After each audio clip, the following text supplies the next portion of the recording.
Laser hair removal के लिए जो क्लाइंट्स आते हैं उनको यूजुअली बहुत इसरार होता है कि हमारे जो बाल हैं वो 2 महीने के बाद आने चाहिए या 1.5 महीने के बाद आने चाहिए। अक्सर जो क्लाइंट्स होते हैं वो डिफरेंट सेटअप की जो लेज़र मशीन्स होती हैं उनको इवेलुएट भी ऐसे कर रहे होते हैं कि हमने उस क्लिनिक से लेज़र करवाया था तो हमें 2 महीने के बाद बाल आए थे, हमने उस क्लिनिक से लेज़र करवाया था तो हमें 1.5 महीने के बाद बाल आए थे। यानी कि जो satisfaction level of the client with the laser hair removal है वो डिफरेंट सेटअप्स की मशीन की एनर्जी पे डिपेंड कर रहा होता है और उनका इसरार होता है कि हमें इस तरह की लेज़र चाहिए कि हमारे जो फेस के बाल हैं वो 2-3 महीने ना आएँ ताकि हमारा टाइम बड़े सुकून से गुजरे।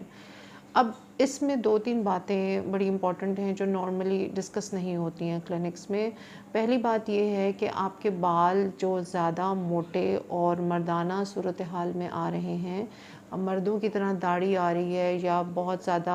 आपको थिकन हेयर ग्रोथ मिल रही है, उसकी रीज़न ये है कि आप के जो मर्दाना हार्मोन हैं यानी मेल पैटर्न हार्मोन हैं, वो अंदर खून के अंदर बढ़े हुए हैं। और अगर आपके ये मेल पैटर्न हार्मोन अंदर से हम ठीक नहीं करेंगे तो आप जितनी मर्ज़ी हाई इंटेंसिटी, जितनी मर्ज़ी हाई एनर्जी और फ्रीक्वेंसी की लेज़र यूज़ कर लें, जितने मर्ज़ी लेटेस्ट मॉडल की लेज़र यूज़ कर रहे हैं, आपको हर दफ़ा जो है वो उसकी इंटेंसिटी पहले से बढ़ानी पड़ेगी। तो बहुत इम्पोर्टेंट और समझने की बात ये है, एक तो इससे मसला ये हो रहा है कि क्लाइंट्स के अनड्यू प्रेशर की वजह से और अपने क्लिनिक की मशीन को अच्छा साबित करने के लिए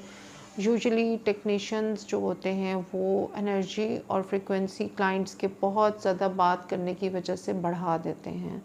और उससे प्रॉब्लम ये आती है कि हमारे पास अब बहुत सारी ख़वातीन आ रही हैं जिनकी ये जो एरिया है, जैसे पूरी लिप के ऊपर एक पूरा एरिया जो है उनका वो परमानेंटली ब्लैक हो चुका है। अच्छा, यहाँ पे एक ग्रीन और ब्लैक सा पैच डेवलप हो रहा है। तो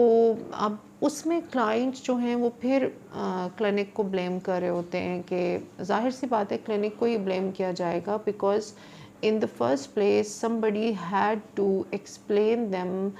टेकिंग टाइम आउट, उनको काउंसलिंग करने की ज़रूरत थी कि हैवी ड्यूटी लेज़र या लेज़र की फ्रीक्वेंसी बढ़ाने से आपकी स्किन के ऊपर स्किन बर्न्स की, स्किन के काला होने की, परमानेंट मिलाज़मा और परमानेंट फ्रैकल्स रह जाने की टेंडेंसी बहुत ज़्यादा बढ़ जाती है। तो अभी बहुत सारे क्लाइंट्स ऐसे रिपोर्ट कर रहे हैं जो क्लिनिक्स के ऊपर जा रहे थे, बहुत मशहूर क्लिनिक्स पे, और बहुत अच्छी लेज़र मशीन्स भी उन्होंने यूज़ करवाई हैं, लेकिन उसके बावजूद उनके प्राइवेट पार्ट्स पे, उनकी बॉडी पे, उनके पूरी चेस्ट पे बहुत बड़े-बड़े निशान हैं इस वक़्त लेज़र बर्न्स के, जो एकदम से रूनुमा नहीं होते, लेकिन frequently high energy, high pulse sessions लेने से वो आपकी बॉडी पे नमूदार होना शुरू हो जाते हैं। तो अब 2 बातें समझने की हैं। एक तो ये कि पॉलीसिस्टिक ओवेरियन सिंड्रोम की अंडरस्टैंडिंग जो है वो अब हर एक डॉक्टर को होनी चाहिए और उसके बारे में मरीज़ों को लेज़र लेने से पहले पता होना चाहिए कि अगर आपके हार्मोन्स अंदर से इम्बैलेंस में हैं, अगर आपके मर्दाना हार्मोन्स बढ़ रहे हैं, अगर आपका वेट बहुत ज़्यादा रेजिस्टेंट है, यानी जल्दी कम नहीं होता, जितनी एफ़र्ट आप पहले करती थी उससे अब आपको 10 गुना ज़्यादा एफ़र्ट करनी पड़ती है to reduce few pounds of weight, या आपको एक्ने है या मोटे बाल हैं या आपके जिस्म पे काले निशान, यहाँ गर्दन के साथ पैचेस आ रहे हैं या बॉडी पे काले काले मार्क्स आ रहे हैं, स्किन टैग्स होते हैं, छोटे छोटे स्किन टैग्स डेवलप हो रहे हैं, स्किन के ऊपर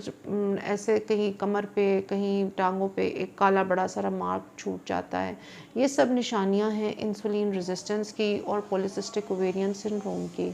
तो आपको फिर अपने लाइफस्टाइल पे तवज्जो देनी है, साथ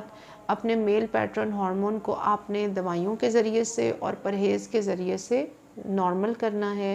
क्योंकि बाल जो हैं वो स्किन के अंदर से उगते हैं, ऊपर से उसको जलाने से आपकी स्किन जो है वो बहुत ज़्यादा उसके ऊपर मसाइल आ सकते हैं जो बाद में एक बहुत लंबे प्रोसीजर का बायस बनते हैं, जो लोगों को while they are taking hair laser hair removal इस बारे में बात नहीं की जाती है। अच्छा, इसके अलावा एक और बड़ा जो प्रॉब्लम है वो ये है कि जी लेज़र हेयर रिमूवल से मेरे बाल जो थे वो देखिए मैंने 10 सेशंस ले लिए, 12 सेशंस ले लिए, अभी मतलब कम हो गए हैं, अब 4 महीने बाद आते हैं, लेकिन फिर भी मैं सेटिस्फाइड नहीं हूँ रिज़ल्ट से, क्योंकि गूगल पे तो लिखा हुआ है कि आप जो हैं वो 12 to 14 सेशंस में हो जाना चाहिए। अब गूगल जो है वो यूरोपियन और अमेरिकन और स्कॉटिश ख़वातीन या जो बाहर फ़िनलैंड की या यूरोपियन यूनियन में जो कंट्रीज़ आते हैं, ज़ाहिर है उन्हीं का डाटा कलेक्ट कर रहा है। तो उसकी वजह से वहाँ पे तो पार्लर्स में वैक्सिंग स्टेशंस भी नहीं होते। So what happens is this कि उनके यहाँ तो 10-12 सेशन बहुत काफ़ी होते हैं, लेकिन हमारे यहाँ तो बाकायदा मर्दाना सूरत हाल के बाल आ रहे होते हैं लड़कियों की, पूरी पूरी लेग्स पे और फेस पे और नेक की यहाँ तक। तो इन दैट कंडीशन आपको थोड़ा सा कॉमन सेंस यूज़ करने की ज़रूरत है कि अगर आपके बाहर के मुल्कों में जहाँ वैक्सिंग नहीं होती, जहाँ पे इतना रवाज नहीं है, बाल वहाँ कम हैं, वहाँ पे इतने ज़्यादा 12 से 14 सेशंस गूगल पे मेंशन्ड है। तो हमारे यहाँ अगर आप फेस के लिए ले लें और आपकी मोटे बालों की ग्रोथ है तो आपको 25 to 30 sessions with normal laser energy रखने चाहिए, और कोशिश करनी चाहिए कि जो लेज़र मशीन आपको ऑटोमेटेड एक सेटिंग दे रही होती है, यानी स्किन टोन के हिसाब से जब हम आपकी स्किन को उसमें एंटर करते हैं तो एक बुनियादी तौर पे एक ऑटोमेटेड सेटिंग आती है कि इतनी एनर्जी होगी इस स्किन टोन के लिए, इतनी पल्स होगी।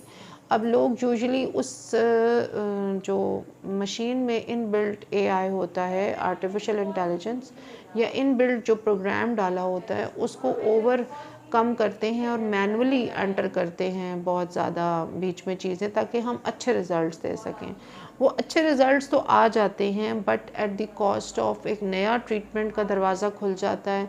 और लेज़र इंड्यूस्ड बर्न जो होते हैं वो शुरू में एकदम नज़र नहीं आते, वो शुरू में थोड़ा सा एरिया ग्रीन होता है, ग्रे होता है, फिर आहिस्ता आहिस्ता वो काला होना शुरू हो जाता है।